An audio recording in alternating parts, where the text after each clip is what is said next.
My parents told my 18-year-old daughter Lily they needed her college fund for life-saving surgery. She gave them every cent. 10 days later, I found out the truth. There was no surgery, just a $43,000 0 cents gift to my golden niece, Emma.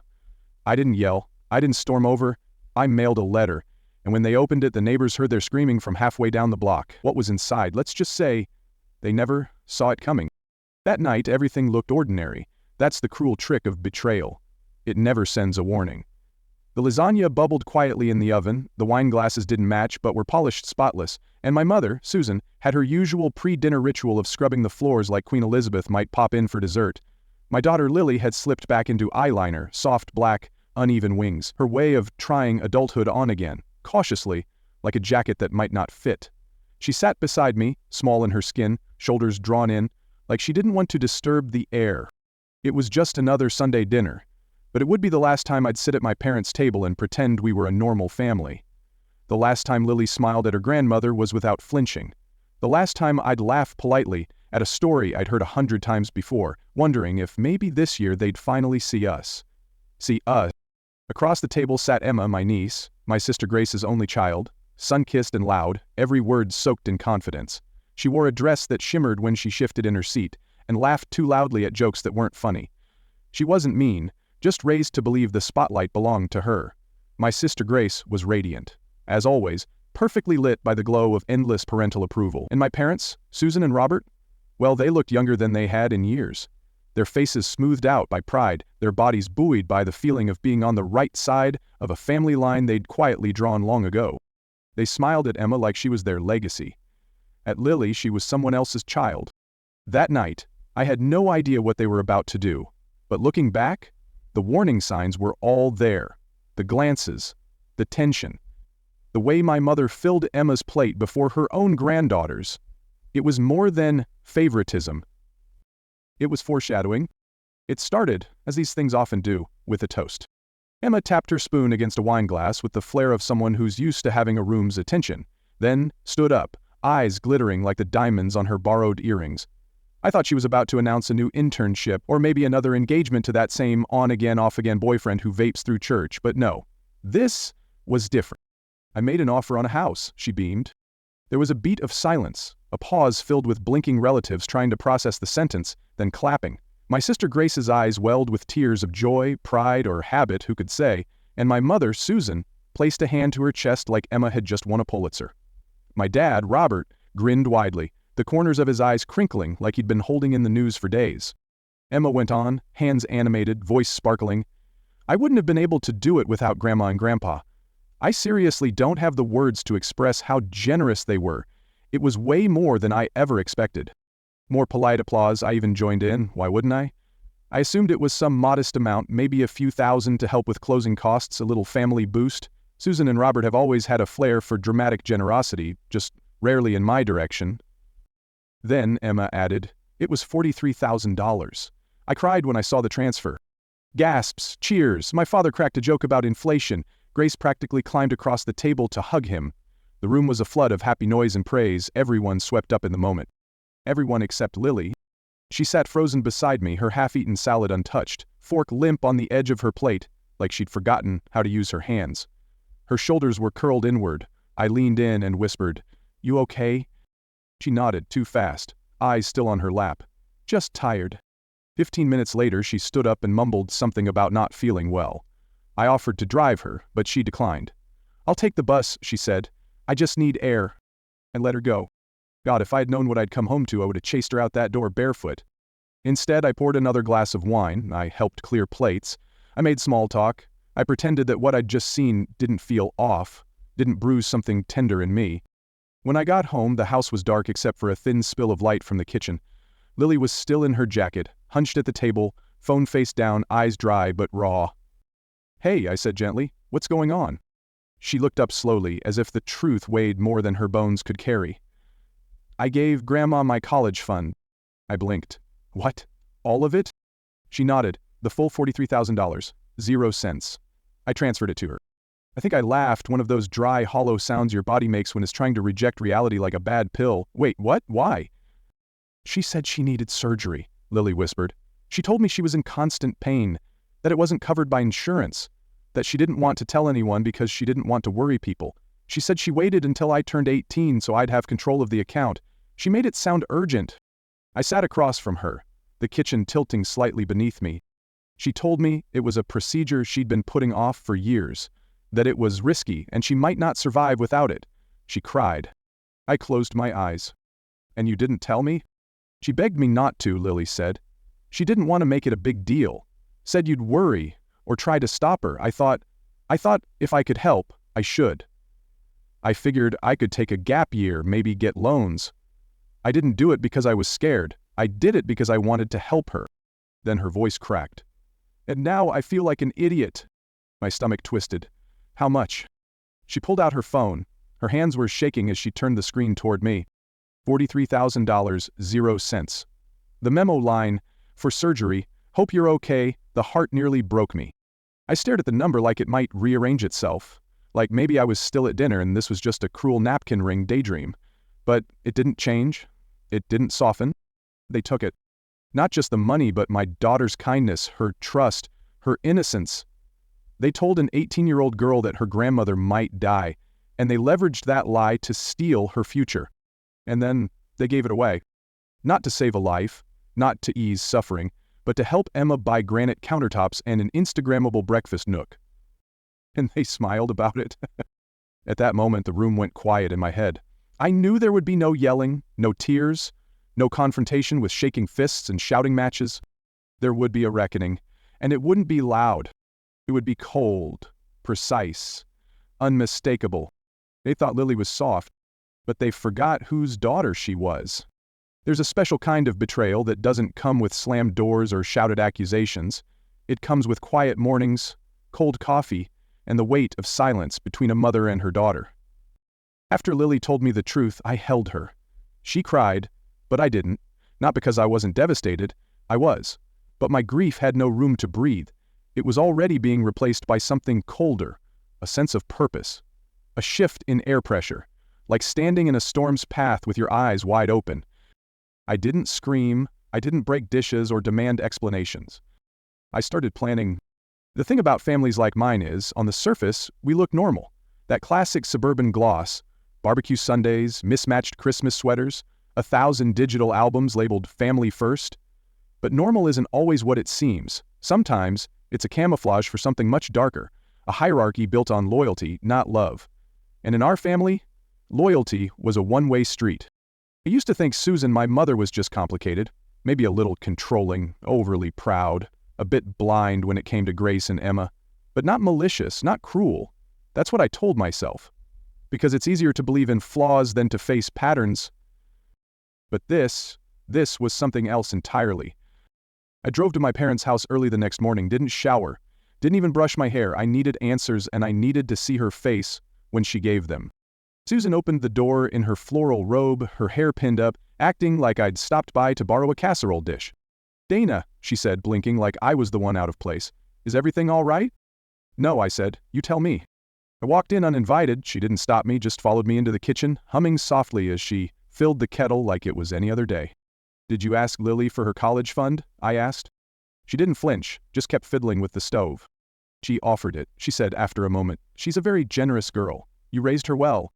She gave it to you because you told her you needed surgery." "I never said I had an appointment." My stomach turned. "You let her believe you were sick.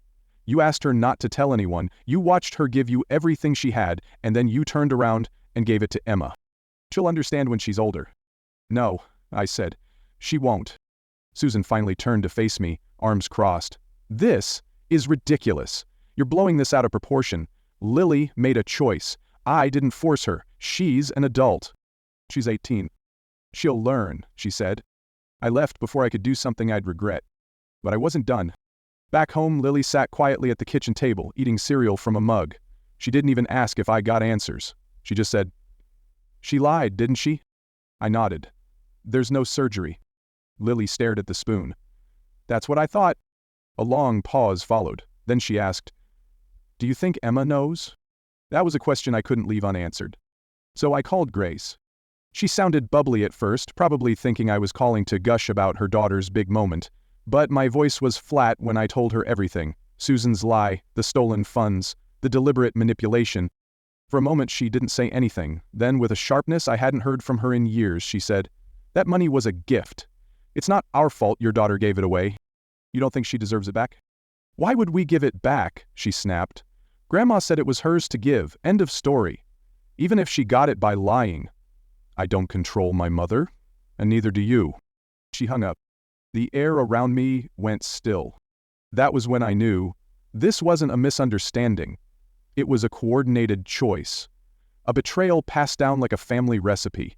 That evening, Lily sent a message to Emma. Calm, respectful. "Did you know the money for your house came from my college fund?" Emma replied, "Grandma said it was hers to give, that was that." No apology, no shock, just entitlement dressed up as detachment. I looked at Lily. Her hands trembled as she held the phone, but her voice didn't shake. "I want to do something," she said, "legally." That's when I knew this story wasn't over. Not yet. Because we weren't just going to mourn what they took. We were going to make sure they could never do it again. The scariest part wasn't the money. It was that this betrayal would be Lily's introduction to adulthood. 18 years old. Still closer to her high school prom than to her first tax return, and already, she knew the sharp sting of being used by someone she trusted, someone she loved.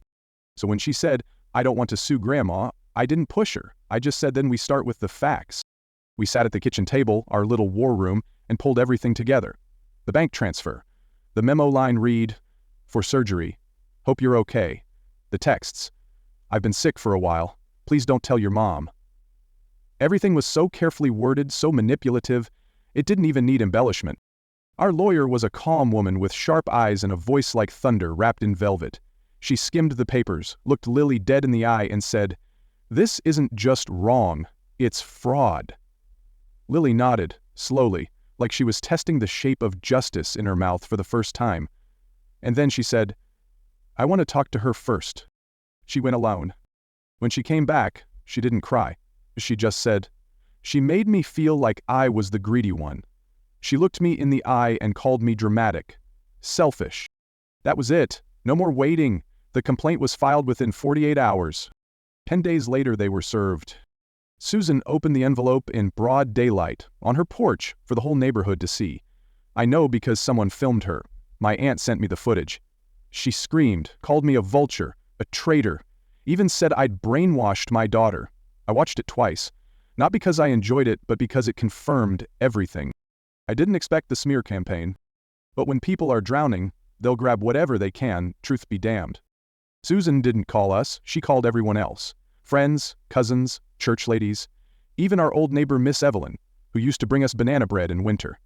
They all got the same story. Lily gave her grandma a little money, and then we turned around and sued her for more. One message from my cousin read, "Is this true? Your mom says Lily is suing her for beer money." "Beer money?" I showed it to Lily. She didn't blink. "That's what they think this was?" she asked quietly. That night we got organized. Not angry, focused. We printed everything. The transfer, the texts, even screenshots of Susan calling Lily selfless in a thank you email right after the money hit her account. Most people fell silent. Some disappeared altogether. And then, 4 days before court, Susan showed up at our door. Michael opened it, gave me a look like he'd just seen a ghost that owed us money. I stepped outside. Susan stood in a soft gray cardigan, clutching her purse like she was auditioning for the people's grandma. Her voice was trembling, practiced, careful. "We don't have to do this," she began. "You're my daughter, Lily's just a child. She's confused, let's talk, please." I didn't respond. Then her voice dropped, cold now. "We gave you everything, and this is how you repay us?" I looked her in the eye and said, "You didn't give her anything, you took everything." She left without another word. And then, it was court day. The room was colder than it should have been. Lily wore a black blazer she borrowed from a friend and clutched her purse like it might anchor her to the floor. She didn't speak much. She didn't have to. Her presence said more than any script ever could. Susan and Robert sat across the aisle, dressed in their Sunday best like this was a photo op, not a reckoning. Their lawyer was polished, the kind who used first names and soft chuckles to charm judges. For a second, I worried. They looked composed, collected, ready. Their story? Practiced. They framed Lily as a generous girl who misremembered, who had regrets. She offered the money. We told her not to. But she insisted, Susan said, voice cracking in all the right places. Robert added, she's young. Her mother twisted this into something it's not. Then came their pièce de resistance, a photo of Lily at a birthday party, smiling, no alcohol in sight, but they called it evidence of her maturity level. The judge wasn't buying it. Let's stay on track, he said. Then it was Lily's turn. She stood slowly, her hands shook, but her voice didn't break. He read the memo. For surgery. Hope you're okay. She showed the text. Please don't tell your mom, it's not covered by insurance. And then she looked up, directly to the judge. She told me she was sick, that she'd been hiding it, that she didn't want to be a burden. I believed her. So I gave her everything, because that's what you do for family. The judge turned to Susan. Was there a scheduled surgery? Susan hesitated. No, but I've had symptoms. Was there a diagnosis? I didn't want to worry the family. Did you use the money for medical expenses? Silence. Did you or did you not transfer $43,000, 0 cents, to your other granddaughter for a house deposit? She looked down. It was a gift. The judge stared, long and hard. Then finally, he spoke. This court finds in favor of the plaintiff. The defendants are ordered to repay the full $43,000, 0 cents plus legal fees. The court concludes that the funds were obtained under pretenses through deliberate misrepresentation. Susan gasped. Robert put his head in his hands. And Lily? She didn't move. Not at first. But when we stood up to leave, she took my hand and whispered, "We won." And for the first time in weeks, I believed it. Not just legally, but morally. They thought they could steal her future and rewrite the story. But in that courtroom, Lily wrote her ending. And it began with the truth. Some reckon justice arrives with sirens, a gavel, or applause, but for us it came in the slow, steady rhythm of dignity, reclaimed in silence. After the verdict, I watched Susan and Robert shuffle out of the courthouse like two strangers who'd just realized they were standing on opposite sides of a war they started. Outside the courtroom, I overheard Susan hissing to Emma in a low, desperate voice. We'll fix this. Just give it back to us for now. We'll pay you back once we've sold the car. Emma didn't yell, didn't cry. She stood straighter than I'd ever seen her and said just loud enough for us to hear, "You told me it was yours. You lied to me too. That's your problem now." Then she turned and walked away. Grace wasn't far behind, arms folded, jaw tight. When I reached out a week later, not for reconciliation, but just to understand, she responded coldly, "Don't drag me into this circus. I've got my mortgage and mess to deal with." So that was that.